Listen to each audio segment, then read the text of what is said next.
Welcome to the Running with James podcast, where every High Rocks athlete, OCR competitor, and the everyday runner has a place. We're passionate about building a community that supports, building confidence that empowers, and building champions who rise. Together, we'll push limits and chase what moves us. Remember, when you change your mind, you change your life. Now here's your host, James Wyatt.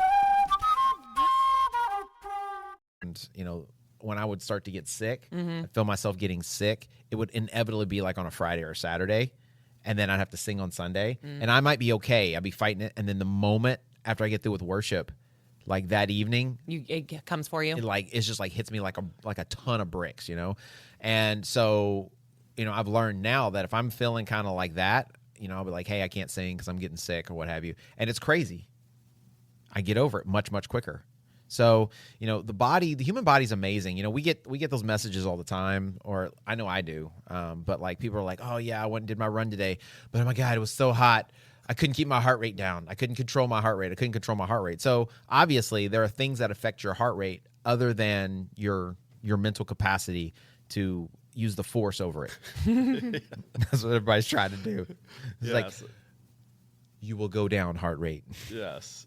I don't know why. I was running that remember the fast pace, 9:30 pace. Yes, it just wouldn't, my heart rate wasn't cooperating. Yeah. Pace was fine. I was running the Strava pace. Yes. I was running gold Strava pace, 9. I was running the gold Strava pace.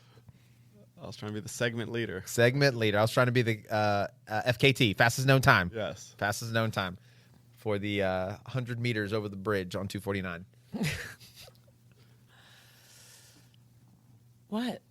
You had this look of You're about to say something. Yeah. Why do you always think I look anxious? I don't no. Okay, never mind. I We apologize. both were thinking you were going to, so we were waiting for you to say it. Yeah, I was like, you No. did this. Look at me. You go. No, it's a deep breath. Okay. Okay. My I'm apologies. sorry. Forgive us. I'm Yes. sorry. Will you forgive us, Lauren? Okay. I'm not picking on you. I was like, I don't want to hog up the mic. Yeah, we want to make sure you get your time Yeah. because you have good things to say. Great thing. On this one, I'm accused of On this one, I'm very Nobody's much accused you of No, anything. I'm self-accused. Oh. Self-accused of doing the very much wrong thing, but Okay. I've learned Okay. my lesson since. So as someone who is guilty of this, I am probably very more than guilty. anybody else in this room, okay? I'm very guilty. Why? Which Why part? why do you do that? Why have you done that in the past? I think the reasons we kind of discussed, like at the time, because this was like when that happened, that was like almost 3 years ago now. So, was it? I like how you're looking at me to see if I co-sign on it, and I am not going to say anything because I remember. I don't when want to it constantly was. be the person to tell you you're I'm wrong. saying, 3 years. 2 years. It was It not doesn't last matter. year. It doesn't matter. The Keep past. going. The past. Past Lauren. Now I don't know. Doesn't matter, dude. Past Lauren. Can we cut all this out? No, No. this is natural. This is beautiful. Past Lauren was definitely like thinking I can't skip a week because this is the week where it's going to add. This is the week where I'm gonna it's gonna make it. It's gonna click in my fitness. All of a sudden, I'm gonna be like top of the leaderboard, the fittest I've ever been because of this 1 week. So definitely a fear of like regressing. I think also like personally a fear of like, well, how long is this really gonna last? Like, can I just push through and like come out on the other side fine? Because 1 week is one thing. I'm like, okay, I could like skip a week. But like if like you end up getting something where you're out for like 2 weeks or 3 weeks or whatever, and you're like, oh, well, I don't want to skip that much time. I just want to like see if I can push past it. And well, what's that old? I used to hear this old thing. Wouldn't recommend this to people, but I used to hear like you can like run out, like movement's good for the body, so you can outrun a cold. Sweat it out. Sweat it out. That's it. Thank you. I sweat it out. So I'm like, I'm just going to sweat it out. I'm going to literally run it out of my system. And I literally ran it into liquid in my lungs. Yeah. I think maybe part of like what James said of just doing some light aerobic stuff. Maybe there was some benefit of that of getting the body moving. Would Yeah. have been the smarter thing. But to it would have do. been, but that's the thing. It'd have to be super low intensity. Yeah. I mean, when I had COVID, I got COVID for the first time, and it didn't hit me like some people. Like I didn't even know I had COVID. Right? I just felt weird. Like I didn't have a headache, but like in the back of my like up at the top of my nasal passage, just felt kind of tickly. Yeah. And then my body just felt kind of weird, like a little fatigued, I guess. And my wife had gotten COVID. So I had to get a test because we're living in the same house. Yeah. And it's like, oh, you got COVID too. And so my symptoms were, I only had symptoms for like a day. But I remember, because they gave me like a steroid. They gave me like an antibiotic. They gave me a couple things. And I remember the first day of having it, like they were saying, it's okay to be out in the sunlight. It'll help get moving and stuff. So I went out and I did I walked for a mile. And I swear it was like Superman. You know how the sun gives Superman strength? Walking outside in the sun literally made me feel like that sluggishness in my body and like that kind of feeling I had in my head was like the further I walked in the sun specifically, I felt better and better and better. And like I went to sleep that night, and I don't advise this, but like I woke up, like my eyes just like popped open like at 1 o'clock in the morning. And it was because that steroid. I took that steroid like at night. Yeah. And I'm just laying there and I could not sleep for the life of me. And I'm like, I felt so energized. I was like, you know what? I was planning on running today. Maybe I should go run right now because nobody's going to be out there. I don't have to worry about giving anybody the COVID. So I'm just going to go out and do it. So I took off running, and I ended up running like 7 miles. At 1 a.m.? Yeah. So I came back, I took a shower, and I went straight to sleep. It was so good. Are you Superman? I mean, you've never seen the two of us in the same that's room. what I'm asking right now. That's So so when I woke up the next day, like I felt a little sluggish again, right? Because I was sick and I went out and ran 7 freaking miles. Yes. So for the next like 3 or 4 days, all I did was go walk. I might do a little jog here and there. And every day I felt a little bit better and a little bit better and a little bit better. And so after about, I think 5 or 6 days, like I felt normal, like no problems, no issues, whatever. And I was able to get back to normal. So, I think the idea of movement is a good thing. Yeah. But it needs to be the right kind of movement. Super chill, very low intensity. It's okay to be outside. That actually probably will help you make you feel better, stuff like that. Like there's definitely healing factors to the sun. Yeah, That vitamin D. When I pulled my hamstring, Yeah. You told me take 3 days off and then do light jogging. And I just did very light jogging. It felt a little tense. Did I say 3 days or 7 days? 7 to 10 days. No, 3 to 5 days. Okay. It wasn't a full. It wasn't a. I feel like I would have said 7 to 10 days because that's like the normal prescription. And I don't want you saying that. Maybe I did say 3, but that was wrong. Okay, that was wrong. Okay, well maybe You heard it here, people. Maybe I went early. 7 to 10. Yeah, 7 to 10 days. 7 to usually. 10 So days. usually so it takes it about 10 to 14 days to kind of, depending on the injury. Right? There was no bruising. Yeah, so there was no bruising. So it might have Yeah. been light, right? Yeah. But usually within, like, you don't want to usually do pretty much anything till at least 7 days. And some Okay. doctors are like a month. They're like, don't do anything. But usually within 10 to 14 days, it's healed and you can like resume low intensity normal stuff. So maybe it was 7 days. Maybe I'm exaggerating. But whatever it You was. said wait. Who else is 24 hours. not Yes. sure about their timelines now? Correct. So anyways, I went back to light jogging after the amount of time. Yes. And it took me about a couple weeks to kind of feel it. Easy jogs for slowly building my miles, and then I was kind of back to normal. Yeah. So, slowly. It was a little just first speed work. I was a little was the word timid on it, but it kind of went back. But I've talked to certain people that I tweaked my hamstring. I didn't do anything for 3 months. Yeah. Like, how'd you do it? I was like, well, I just eased back into it, but I took my time off first, Right. and then kind of went back into it. Yeah. I think when I strained my calf last year, right? I think High Rocks was on the 10th day. I think that's what it was. It was like literally 10 days or maybe it was 14, one of the two. I want to say it was 10 days exactly. And so I was walking without a limp. And so I was like, well, I'm going to try to do this warm-up jog or not the warm-up jog, but the shakeout run. Yeah, the shakeout. I'm going to do the shakeout run and just see how I feel. And we did that shakeout run in the first 2 miles. I was like, oh, it's on now. And then by the time we got to the last mile, I was like, crap. Oh, you felt Because it was starting to get tight and I could feel it. So I was like, there's no point in me risking like ruining the rest of the season when I was probably need another week of being healed, especially like with all the stuff that you would need to do. Yeah. With the sled push and that speed and all that other stuff. So, but yeah, I like literally by the next week if I'd had 2 more weeks, it wouldn't have been a problem. Yeah. Right. So yeah, I think you got to, it usually does not take as much time, right? If you just go ahead and bite the bullet and just go ahead and commit to Taking the time off. taking the rest, getting the sleep, getting, if you need antibiotics, whatever, or letting something heal, or doing the recovery work. If you just like go ahead and bite the bullet and do it, it usually takes a lot less time, and you're able to get back to being consistent than if you try to like power through it, like man your way through, or she-woman your way through it, whatever. Like you trying to be this hero to kind of limping along, and you're just limping along, So, I think I was talking to someone the other day, a couple weeks ago, and they were dealing with like some Achilles issues and some shin splint issues, some shoulder issues, and I'm like, dude, what is going on? Like, and they're working out really hard, and then we started talking, and they were like, well, I'm doing this. So they're basically just doing a lot of hard stuff, and probably not as much of like recovery as they probably should or could be doing. And, so we kind of were having a come to Jesus meeting about it. And so I was like, well, we need to ease way up. You probably need to take a couple days so you don't have pain anymore. Do the recovery protocols, what have you, and then let's ease back into it.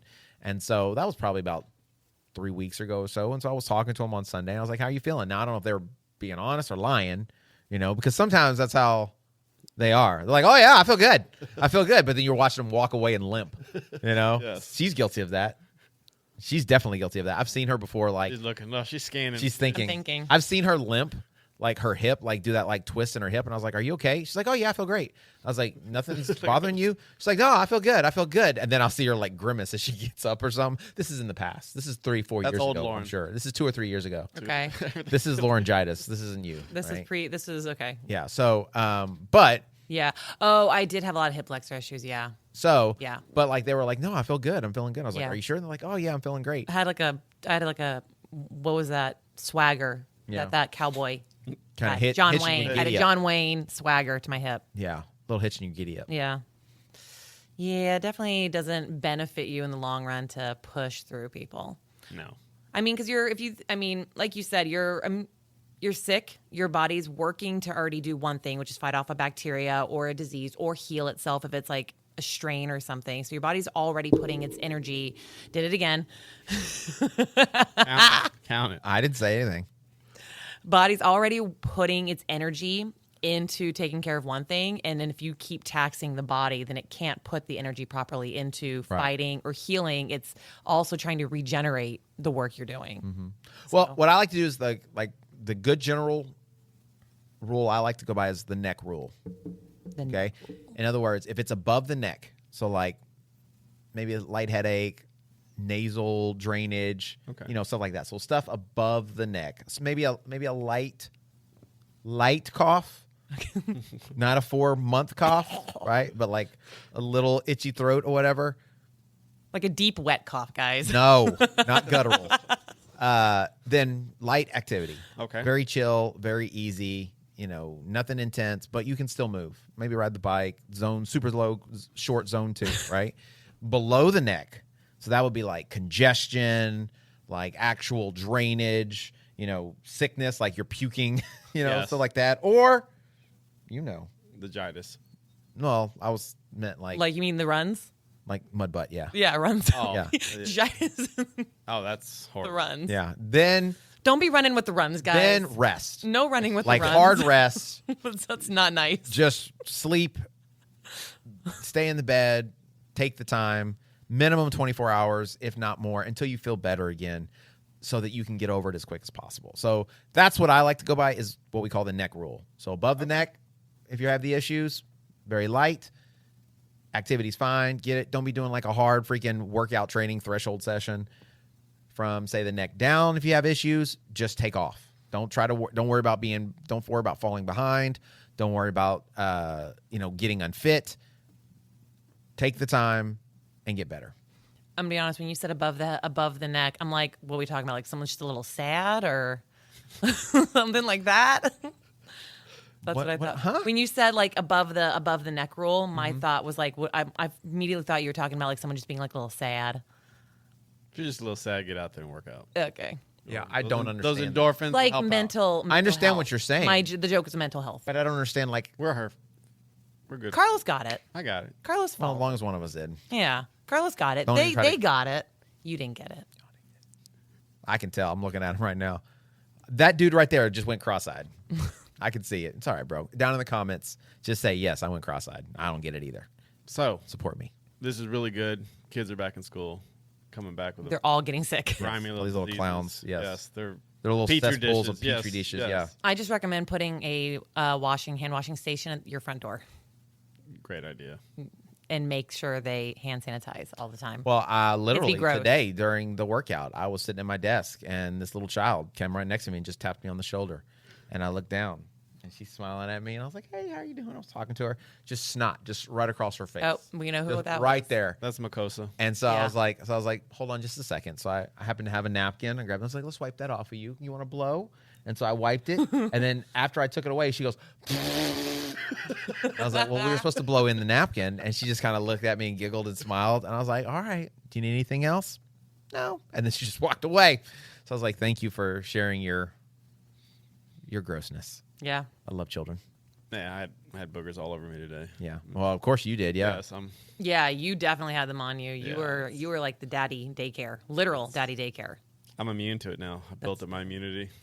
My niece will do it. My niece is like in daycare, and daycare is like I think the worst. Like they're just bringing it's constant. Because my family helps watch my niece, and she's always got something, and she loves to like sit there, and I'll like be like doing her hair or doing something, and she'll want to give me a hug. I'm like, oh yeah, I love the hug, and then she'll literally cough on my face. I'm like, I need you to leave me. I need you to leave right now. That's my daughter's favorite time to like cuddle. Was she sick? Yeah, she's like she just wants to be out like on you, like she wants the two to become one. And I'm like, dude, get off of me. And like I love women because women, and I think that's one of the great things about women is like they naturally like are caregivers. They're naturally like their hearts are broken for that kind of thing. Like today, when the little incident with the little girl today, like nobody knows exactly what happened, but she just started crying. Yeah. And like all the moms just came and like swooped in and like, oh, sweet. And they're like trying to make her feel better. And just like, you know, I'm just sitting there and I'm like, she'll be all right. Yeah. You know what I'm saying? I'm just like, shake it off. It'll be okay. So, but like my daughter wants to be on me and I'm like, get off of me. But my wife is like sleeping in the bed with her and she's coughing in her face and she's just like, I'll take the sickness from you. Give it to me. Let me bear it for you. And I'm like, I don't want to get sick. No, I don't want to get sick. You are young. You can handle it. Your sickness could kill me. Yes. That's all I'm thinking in the back of my mind. I'm going to be sick for 2 weeks because of you two clowns. Yeah. I told my niece, I love you so much. I will take a bullet for you. I will not take your germs. Get away from me. That's something I tell them on a regular basis. I love you, but I won't take your germs. Get away from me. Love me from the other side of the room. Smart. I'm surprised they didn't say the same thing to you when you were coughing for 3 months.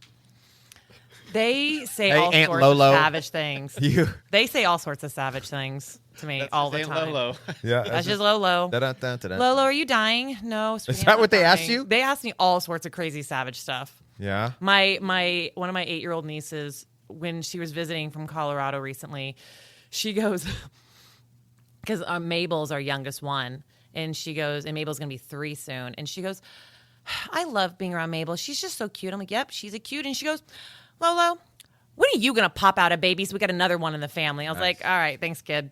She's like, I was like, well, first your Lolo probably needs to like find a man or, you know, get some money so she can like have one by herself. And she's like, well, you should get on that. I was like, thank you. Get away from me. Getting pressure from all sides. I know. All sides. I know. I'm not pressuring you. I think you should just like be happy, feel like you have your stuff together. Well, by all sides, I really think I mean honestly more my my nieces and nephews. I think they want me to have a baby more so than my family. I think they're like, you're fine. Well, that's just because they want cousins. They people to want play more with, baby cousins. Right? I remember when Andrew's just hoping I'm gonna have another boy. when Like, have another boy. when my mom told me I was going to have a little brother, I was so excited. But it's because I thought I was going to have an immediate friend.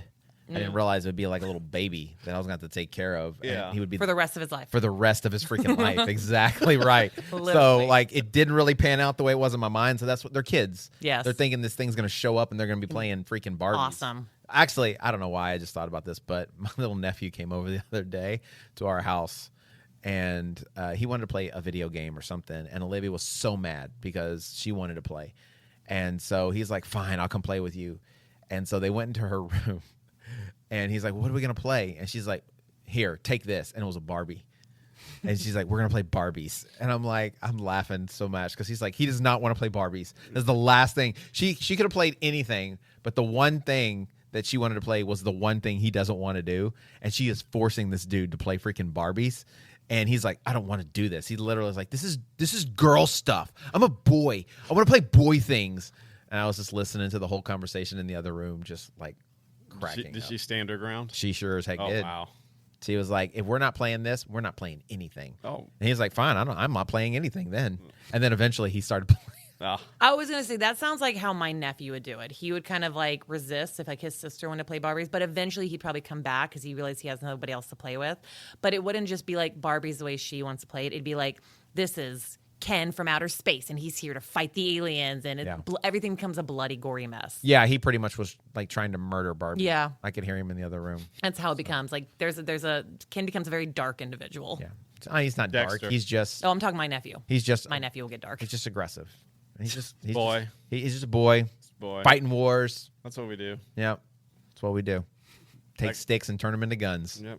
Fight the Russians. Yep. Or Fight the Russians. Was that a game you played as a kid? Oh, you Fight better the believe Russians. In the 80s? in the Rambo? Yeah, 80s Oh, and 90s. I forget Rambo. I mean, I forget about Rambo. the Cold War, for crying Yeah, out I loud. forget They were that. the greatest enemy of all time. Yes. It was like, what was that movie? Hot Tub Time Machine, Yes. where they go back in time and it's like, they're Russians. Look at this. And it's like an energy drink, like Chernobyl 5000 or something. I thought that's so awesome. Stay with us. We'll be right back. Looking to take your running to the next level? Whether you're just getting started or chasing the next PR, my dad, Coach James, and BC Fitness have you covered. Join our in-person or online run coaching. Plug into our free weekly run club and train alongside a community that's built different. From High Rocks and OCR to daily group fitness classes at our Houston gym, this is where athletes are made. Come run with us, train with us, grow with us. Visit mybcfit.com and start building your best. So good. I keep forgetting about that movie. I forget it existed. It's a hilarious movie. It is funny. Like, I forget about it too, and then I'll watch it and I'm like, dude, this movie's funny. It's so funny. I need to rewatch it. Yeah. It's a good movie. There's several movies out there like that. Like, you forget about them and you watch them and you're like, man, why am I not watching this all the time? I feel like Tropic Thunder is like that for me. Like I forget about that movie, and then someone will mention it. I'm like, that movie's. I thought it was really dumb the first time I watched it, and now I'm like, no, that movie's really. We are hilarious. 100% agreeing with that. The first time I watched it, I thought it was the Yeah. stupidest movie. It's so funny. But then every time I watch it, it gets funnier and funnier. Yes. I love it. Hilarious, yeah. I actually watched it a few months back. Did you? Yeah, it'd been a while. I saw a picture the other day, and it had a picture of these like black actors, like Denzel Washington and somebody else, and then it Please had tell me it had. Robert Downey Jr. Yes. dressed up as a black guy, and he's like the highest paid black man in Hollywood. Nice. I was like, this is awesome. And they showed the picture to like some Faison or something, some black comedian, and he's looking at it, and he all of a sudden it clicked what it was, and he just started cracking up. That's it was pretty so funny. good, so good. Yeah, they What do couldn't you make mean? that movie now, not at all. No. What do you mean, you people? What do you mean? What do you mean, you So people? good, man. So good. Satire. That's my kind of humor, though. It's like a little sarcastic. You're little- dead to me. Yeah, exactly. You're dead to me. Exactly. so. I don't really mean it, but you should say what you mean and mean what you say. So I've got to be better about that. I agree. You're changing. I am. I'm working on it. Lauren is a big part of that. She's helping me. She's helping me with my patience. She's helping me make better choices and handle people better. So thank you, Lauren. You're welcome. Yeah. You're welcome. I'm doing my part by just constantly being on edge. Okay. Forces him to work on it because he's like, I don't want to make her cry today. That's exactly it. Yes. It's like, I just don't want to deal with do it I want to get my today. point across, or do I want to make it to the day without her like leaving? See, that's what, we talk about, Jesus, please give me patience. Yep, that's And what. then what's he do? He puts you in a situation. gives you Lauren. He gives you Lauren to get the patience to work on it. That's So right. That is the situation. That's exactly right. That's the thing I think people don't understand. It's like, I'm- if you want to get fit, I'm the anecdote. you have to like get uncomfortable, right? Yeah. If you want to be faster, you're gonna have to be comfortable being uncomfortable. Yeah. So if you want to learn how to do anything, you're gonna have to do the thing to get better at it. So patience is one of those things. Learning how to. So like if I want to like control my anger, or control like how I handle people, well, the only way you're gonna learn that is by being in situations where you have to practice controlling the things you say, how you say them, all that stuff, which can be extremely difficult if you're not being very deliberate about it and mindful. Very mindful of it. Yeah. So that's one of the things I appreciated about Terry the other day, man. He's that kind of guy. Like, he's very kind. He's very gentle. Like, that's his. It seems like that's his natural. I was going to say that demeanor. he makes it seem like you just like, or every day you wake up and you're just like so positive and so Yeah. soft. That's just. It seems like it's his I love it. demeanor, right? Yeah. So he's a very soft demeanor, and when I say soft, I mean like he's gentle. He's right? very gentle and he guy. handles people great, right? I respect that. I love that because that's not my demeanor at all. Yeah. Like, I'm like. But he's probably worked on it. He has. He's something he's taken courses and But I think it takes a little bit of all. It takes all of it. Yeah. Sometimes you got to be a little. Sometimes you got to kick somebody in the butt. Well, in our business, yeah. Yeah. Sometimes people need a swift kick in the tail end because they're acting like a bunch of clowns. But you do it in a way without calling them a clown. You do it in a way where it's like kind of integrated in the workout, so they just think it's part of the workout. They don't see what's really happening. Yeah, no, you do it in a motivating, loving, gentle way, but like with the undertones that they're a clown. Yes. Try not to break them. And you try to just bend them a little. Yes. Crack them. Just crack them Just crack them all without the breaking time. 'em.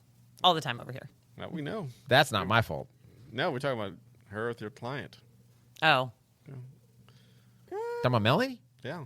Oh, yeah. I don't know She's if I've trying to gotten break close to Melanie. crack her. Yeah, she's trying to break. She's trying to break Melanie. Yeah.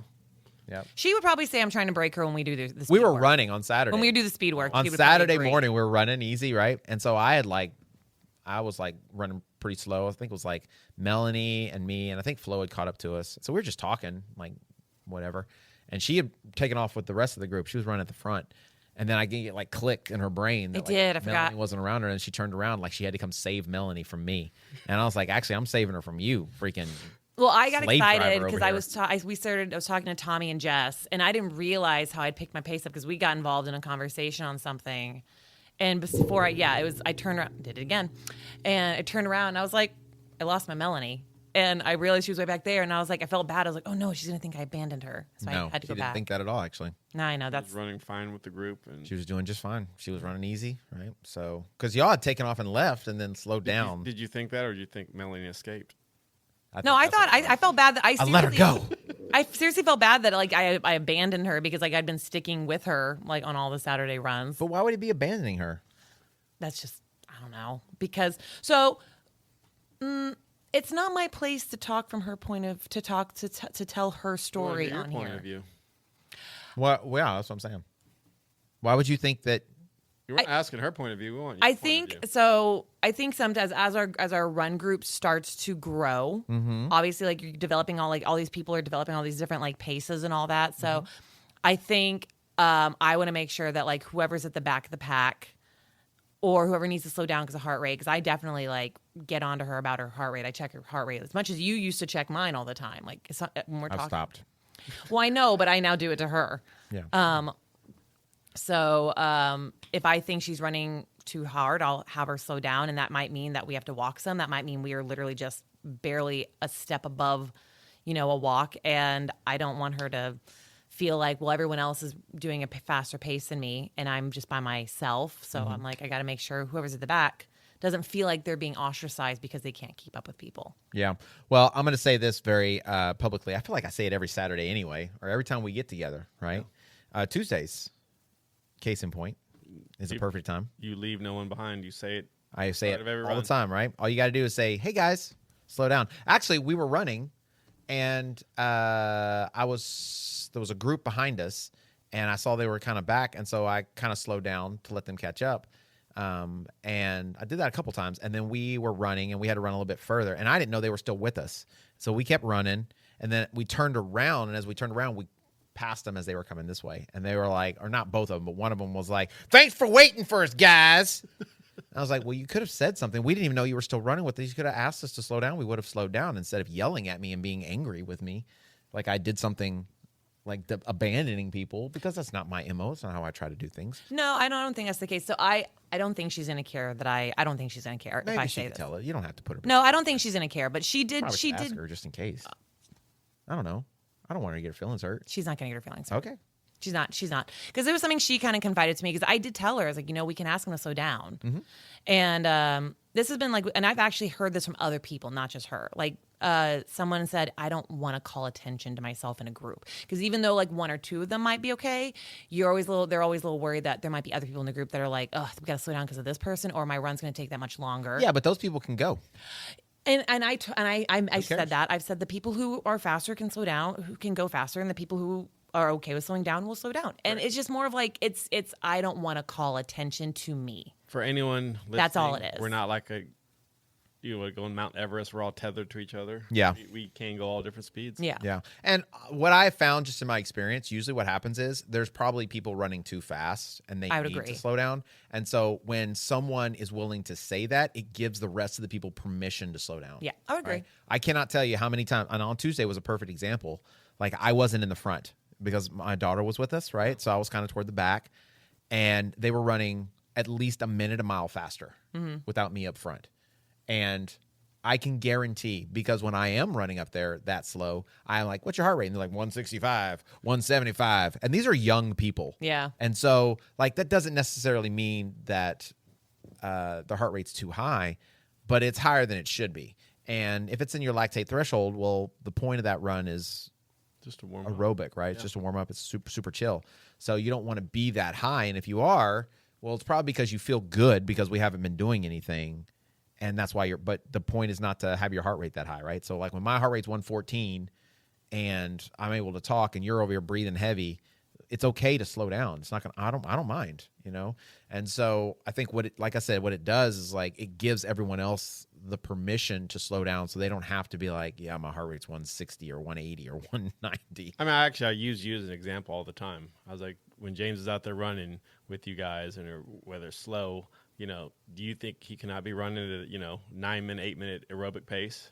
He's getting that aerobic benefit running slow. Either way, yeah. It doesn't matter to him. He's just getting that slow. It's an easy run. What's the goal of the run? Yeah. So there's no benefit of him pushing it. He's just, getting slower. It's less taxing on his body. Yeah. I mean, actually on Saturday I walked with 3 or 4 people at the end of our run because we were kind of talking and their heart rate was a little elevated. And I was like, hey, let's just walk. I was like, I could use the walk. I'm tired. It's hot. I'm okay with it. It doesn't hurt my feelings, So I think that's that mindset again of like, you've got to push, you've got to hurt, you've got to push, you got to hurt. This is a big part of it. And yes, there's a place for that. And so for what I do for me personally in my training is on the days that I need to do a very specific thing. If there's people that are coming, then, I will say, hey guys, this is what I'm doing today. I'll give some kind of modification. This is what you should do. Here's the workout. I'll see you later.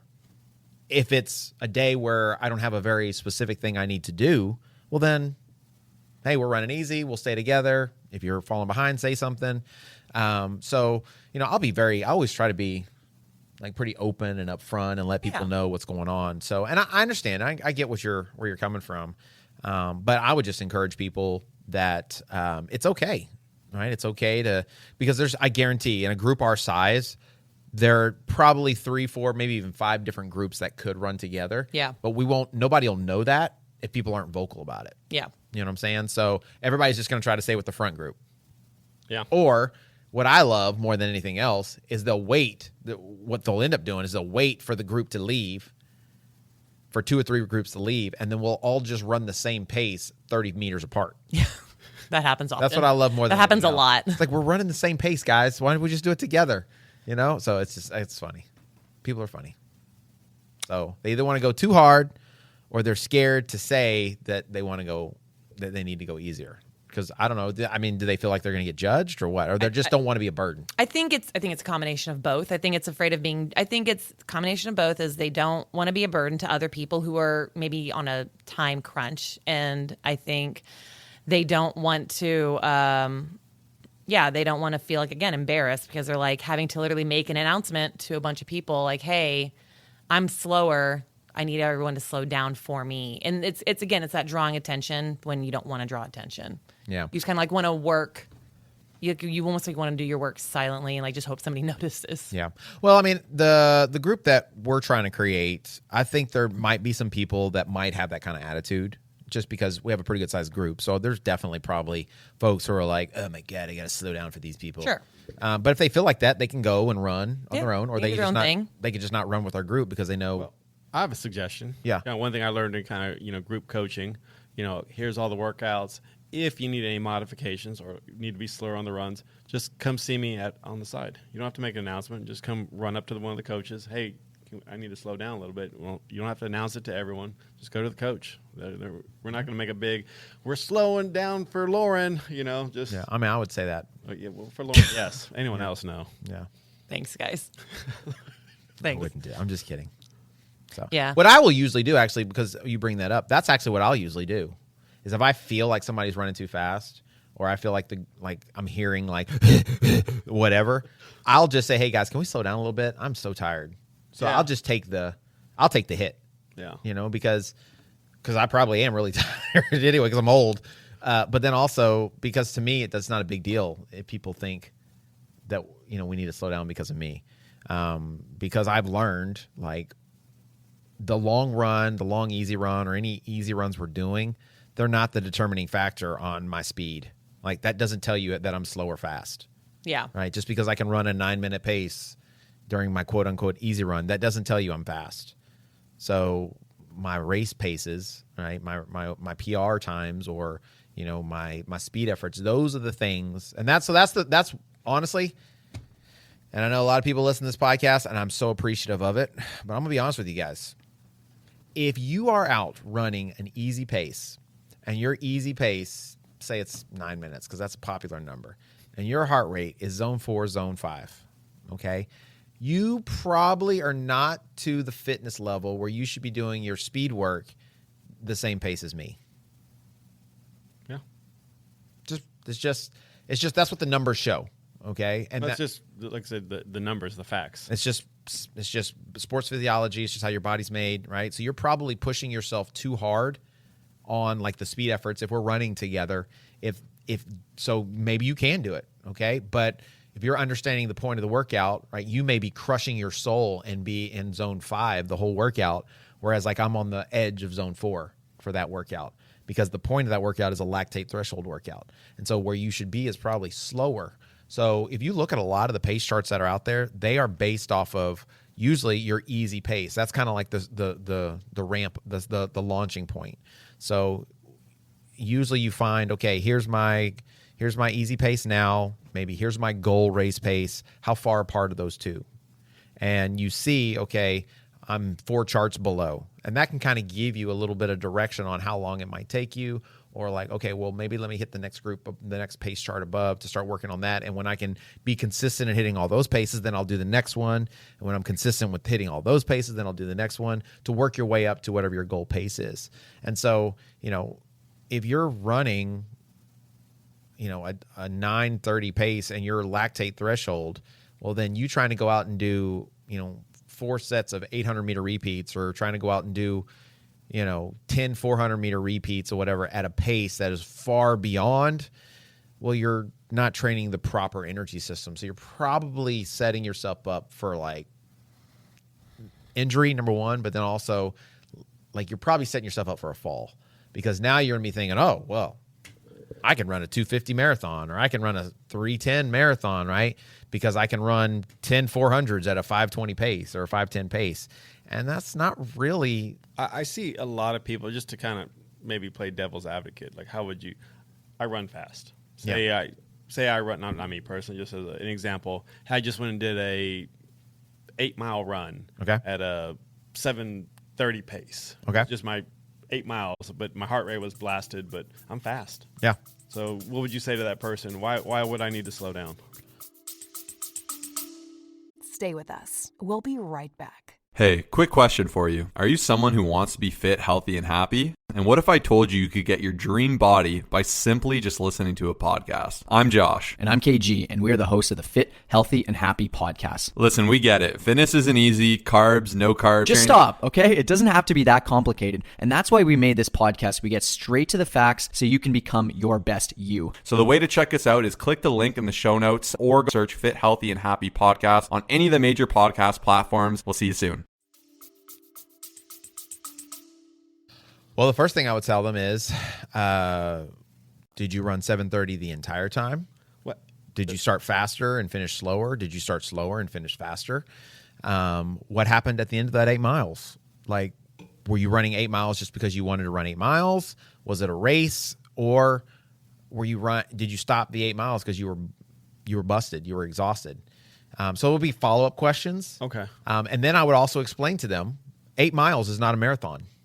8 miles is not a half marathon.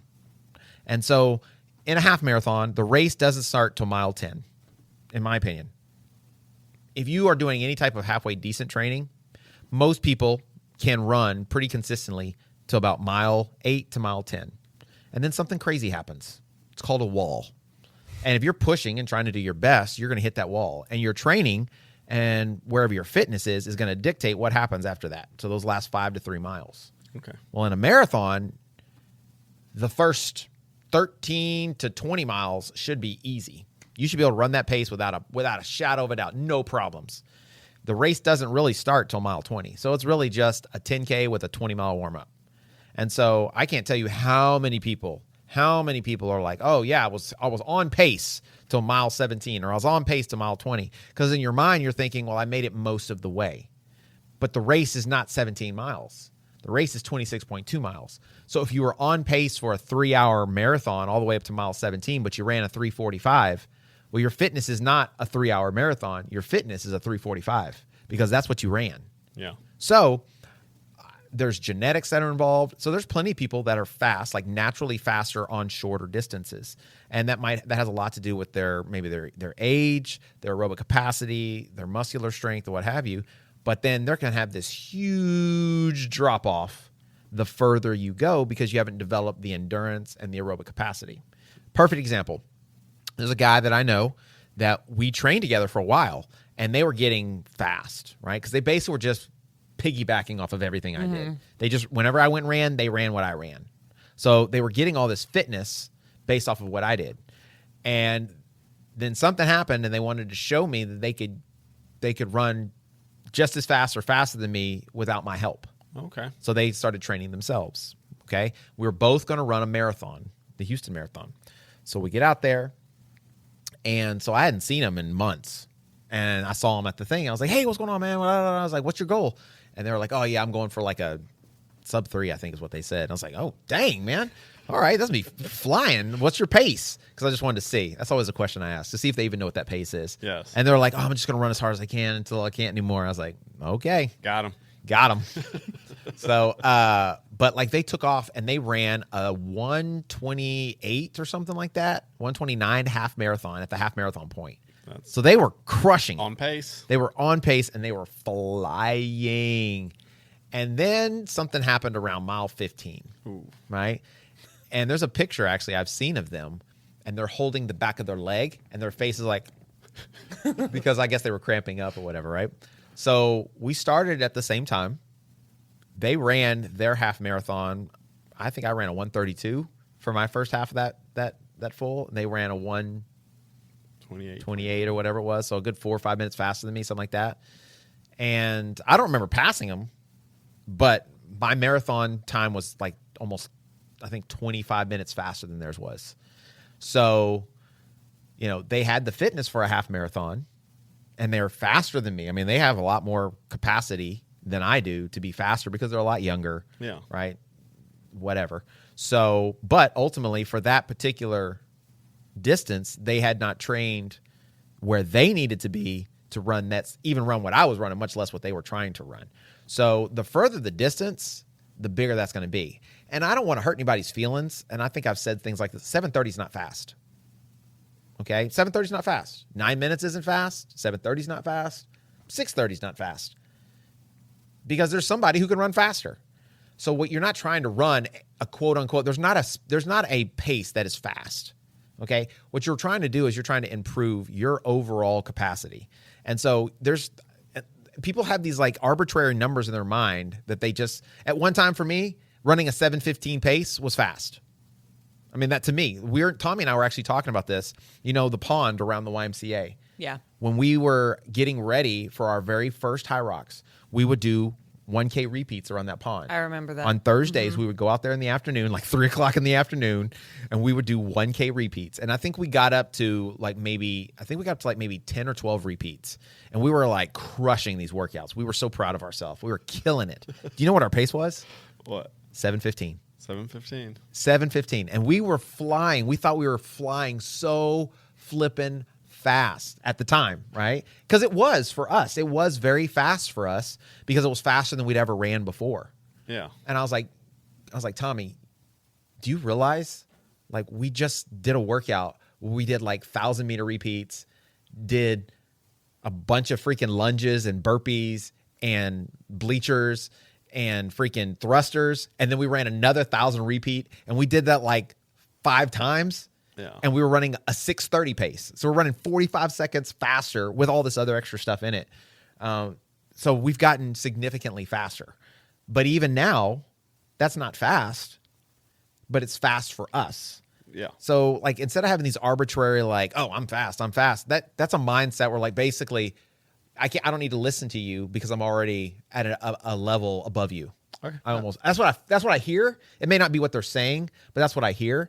And what I would say to that person is, listen, that's awesome that you're running a 7:30 for an 8 miles.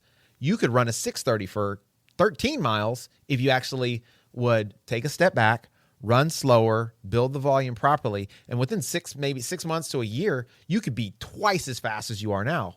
So they're leaving fitness on the table. That's exactly right. You're leaving fitness on the table because you have this arbitrary number that you're saying is fast, because you're caught up in. I'm not sure what they might be caught up in, but like I mean, let's be honest. I think one of my athletes on Tuesday sent me a message and sent me the runs, and they're like, "Sorry, coach." That's all it said. And then I looked at the paces and I looked at the numbers and I was like, you got caught up, didn't you? He's like, yeah, man, the competition, man, it just got me. I was like, it's just too many shirtless dudes and testosterone out there, all them young bucks out there. And he's like, yeah, he kind of laughed and he's like, yeah, that was it. And because he ran about, I don't know, 15 seconds a mile faster than he was supposed to. And I'm like, I don't even think anybody's running that fast out there. Who are you competing with? Yeah. So, but I think it was just the energy and you get that whatever, you get caught up. And so it happens and it's easy to do. But I think the key is that's where you learn discipline, because in a race, what's going to happen? You're going to be running a lot of shirtless people. You're going to be feeling that same energy, that same adrenaline. And if you can control yourself in the beginning, then you can push in the end when everybody else is dying. You say it all the time. Everyone feels good at the beginning. Everybody feels good. Even the person that did not train properly. They feel amazing. They feel great and they can run forever. Right? Yeah. So, but I mean, I think that's that mindset again. So, I mean, that's why we always say it, change your mind, change your life. Sometimes when you have this mindset of grind, I got to break myself, or what I'm doing is better than what you're doing, or I know more than you do, or, this is working for me, and so something else can't possibly work as good as this because what I've been doing has been working type thing. I think you set yourself up to an extent because that's not a very teachable or coachable spirit. Yeah. And when you have that, I think you do yourself a disservice. No, I don't know, some of the listeners feel like we beat a dead horse about this, if slowing down and with the heart rate. But I joined a Facebook run club a while back. Mm-hmm. And I'll go on every now and then. And it's basically exactly what we talk about, glory runs. You just shaking your head to your screen all the time. Yes, I vaguely go on. I saw one guy, he's like, I turned 26. The most I've run is 9 miles. I did 26 miles. And they were like, oh, how do you feel? He's like, well, I didn't go to work all week. And I'm starting to walk again. Yeah, I'm starting to walk again. No, it was like, go on there. I'm not going to name the post, but it's everyone, just doing it. I ran 9 miles today, or I did 6 miles this fast. Tomorrow I'm doing 7 faster. It's almost like a horror page of just like, I got to turn. Well, I think it kind of goes back to that whole, like with the whole topic, about the whole working through sickness or working through challenges in life and taking a break and all that.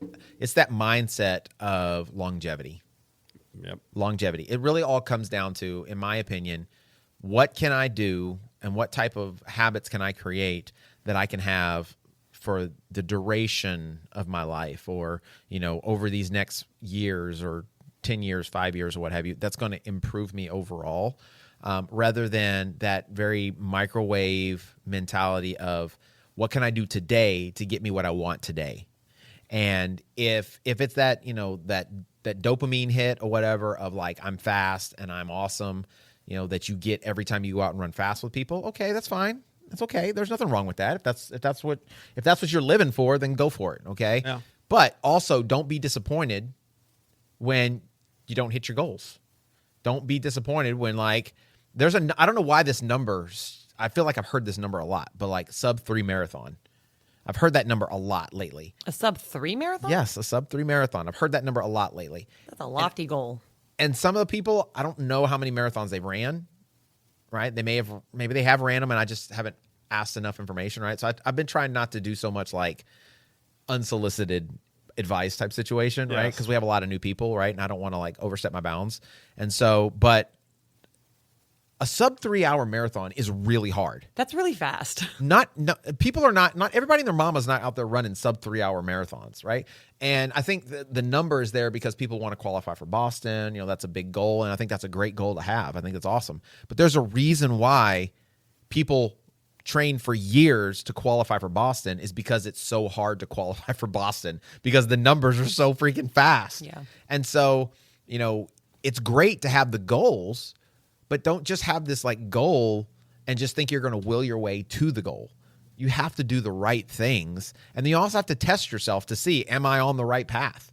Am I going the right direction to get this goal, this very huge goal that I have? Just like saying I'm going to go do it is not going to make you do it. It's not going to happen.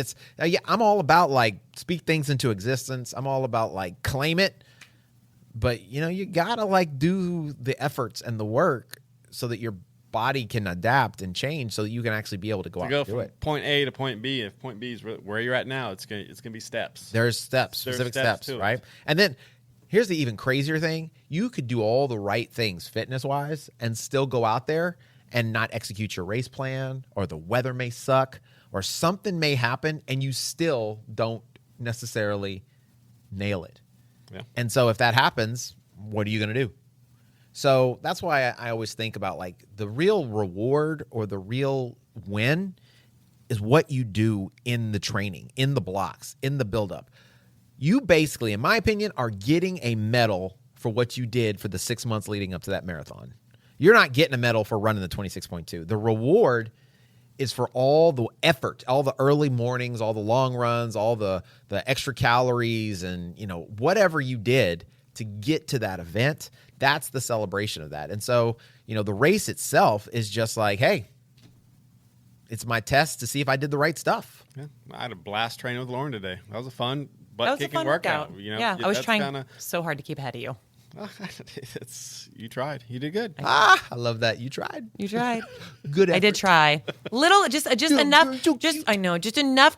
little competition in my head to keep me moving forward. And that's great. Yeah. Friendly competition Yeah. Little practice training. Yeah, I think that's awesome. That's you fun. need that. Yeah. You need it. It's fun. Yeah. We were competing, but we were encouraging each other. It 100%. wasn't like I'm going to beat her. It was like, great job. You were crushing it. Yeah. So, Yeah. Excellent. It was a good workout. I'm tired. I'm hungry. So I agree. Yep. So next week, like kind of what you said, which I've kind of taken into account, I was like, am I racing enough? Do I need to sharpen it? But then I think you said a couple weeks back, every month, peak week. That's your race week. That's when week. you're pushing it. That's when your body, you have the most mileage, your hardest workout. So that's next week's peak week. Mm-hmm. So we're going to be fired up next week. I think peak week's awesome. That is probably one of the best tests you can have because you have the most mileage, so your body's the most beat up. So if you can hit the paces and you can hit the workouts with all of that, just think of how good you're going to be when you taper and your body's rested and raring to go. I think that's the great thing about peak week. And so if you're not planning out your weeks, if you're not planning out your schedule and you don't have that progression and those breaks, then, you're missing out on something, right? So, yeah, I'm seeing all kinds of crazy things out there right now, like people doubling up their miles from one week to the next and, people running like 9-mile like efforts or maybe 12-mile efforts like, a couple times a week, and that's all they're running. Yeah. So I'm like, and they may be following a plan. Maybe it just seems like that's the right thing to do. And so it fascinates me so much because because we're so much into the weeds of this, it just seems like everybody should know this information. Yeah.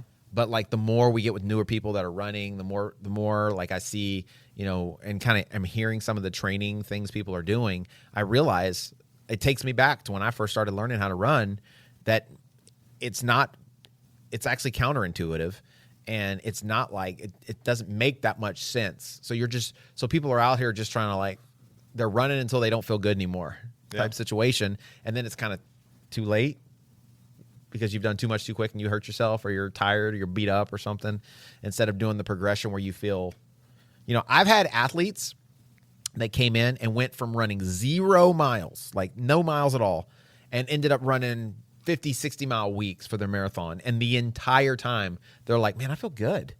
I don't feel beat up. I didn't think I'd be able to run this kind of miles. And then I've seen people who like ran 20 miles and like their leg fell off because of how they were doing it and how they progressed. They went from 0 to like 25 one week, and then the next week they did 2, and the next week they did 30. So they're not giving their body the progressive opportunity through the adaptations and things of that nature. So like I had one lady I was trying to convince her to run a marathon for years, and I think she was just scared. She was scared of it, of the mileage, of the training, and then of the race itself. And so finally she's like, I want to try it. And one of the things she told me when we got to like race week, she was like, I have really enjoyed this.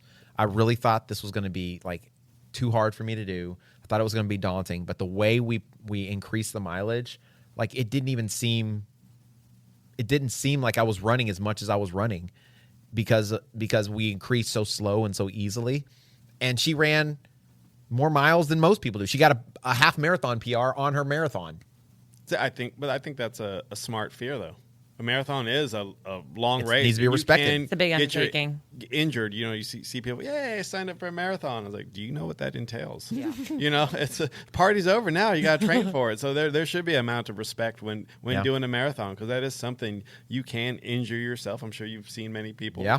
I mean, I've only been to, end of a marathon, like the first half marathon I did. I think you did the marathon, Lauren. Oh, the Woodlands? Yes. Yeah. And I think I waited for people at the end to cheer you guys on. Yeah. It looked like an episode of The Walking Dead. People was. were crossing, I was there. We were there sitting on the curb together. We were laughing. limping. I remember y'all there. It was like, oh my! Like each person coming in was worse. It was just getting worse as the time went. That's right. So the further you get back in that marathon, yes, it was. Get the crutches and the walkers. I saw one guy dragging his leg. Yeah. His knee fell off. Like literally. That guy. Yep. So, but I want to be encouraging more than anything else, right? I mean, I'm not here to like try to rain on people's parades and things of that nature. I just want to encourage people and challenge people to, get outside of yourself. The only reason we are so adamant about the things we are adamant about is because we've made the mistakes. We've done the things, right? We ran out too hot. We did too many miles. We ran too fast. We were supposed to be running slow. We ran sick. We did all the mistakes, and so since we've gone through it and we've done it a different way, we found that there's a better way. And if you can just be patient enough and you can be kind of trust the process, you will be like very surprised. I've had several people ask me like, is it possible for me to get like this, or can I do this? I'm like, you sure can. There's no doubt in my mind you can, but there's always the caveat. If you do it the right way, the answer is yes. But if not, the answer may still be yes. It just may take you longer because you're going to have to learn the hard way. Mm-hmm. Yeah. Right. And some people, that's how they got to learn. That's okay. I think one takeaway I'm, really hit with me, longevity. That's it. That's the word I'm really going to, take away from this. That's it. I want to be able to run and do the things I'm doing at a high level for the majority of my life, for all of my life. As long as I can. As long as I can possibly do it. I want to be, fit and healthy and able to do things, and not because I want people to be like, man, look at that 80-year-old guy go. It's because I like this stuff. Yeah. I really do enjoy this.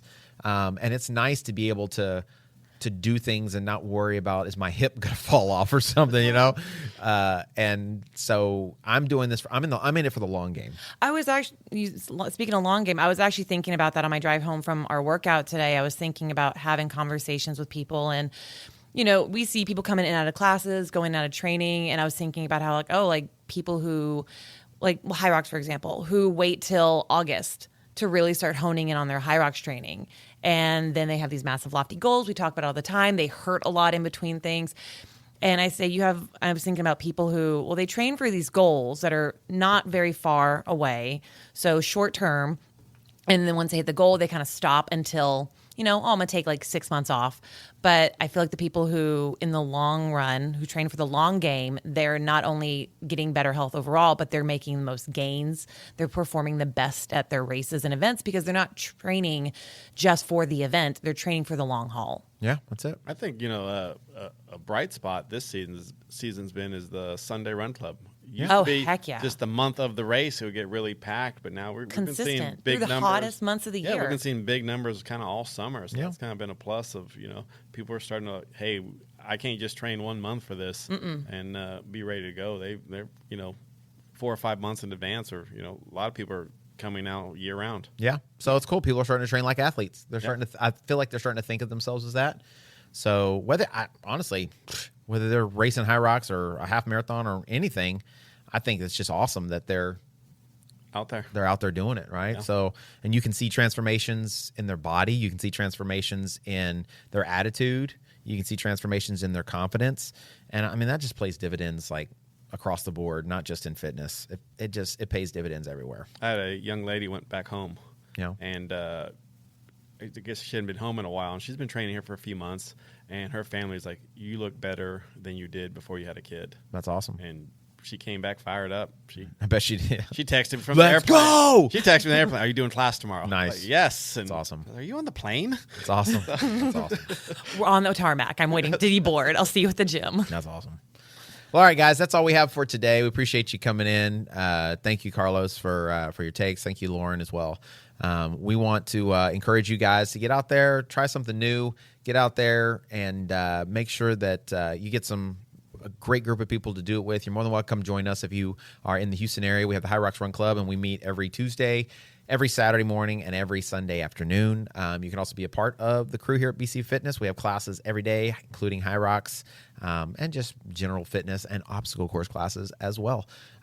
We have a cool little thing that we're about to be kicking off in just a couple days, and we'd love for you to be a part. Be looking out for that. It's called Build the Dream, and so we would love for you to partner with us with that. So it's just a great way for us to help really bring a lot more value to not just the facility itself, but the community that we have. So be looking out for those details. You can check out our website, mybcfit.com. You can support the show by going to Patreon at patreon.com/runningwithjames, or by going to our website and getting some of that sweet, sweet merch. So thanks, guys, as always, for coming in. Remember, when you change your mind, You change your life. Peace out.